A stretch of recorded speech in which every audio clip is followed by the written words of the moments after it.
do not follow your emotions.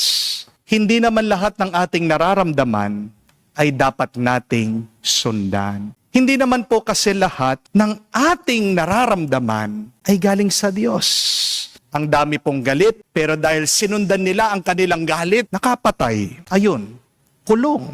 Ang daming mga in love, dahil sinundan nila yung tibok ng kanilang puso. Anong nangyari? Nakasira ng ibang pamilya. Ang dami po, sinundan yung kutob. Dahil daw feeling nila mananalo na sila sa sugal.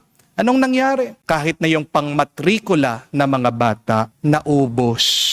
Bago mo sundan ang iyong nararamdaman, tanong mo muna sa iyong sarili, ito ba ay galing sa Diyos?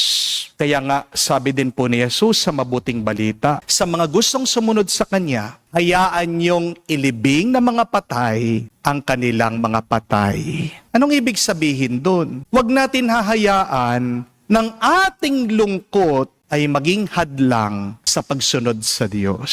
Minsan, merong mga tao, dahil sa lungkot nila, napaparalyze sila. Tumitigil sila sa kanilang buhay. Nalulungkot, nagkukulong sa kwarto, walang gustong kausapin, nagpapakamatay na lang sa bigat ng kanilang mga damdamin.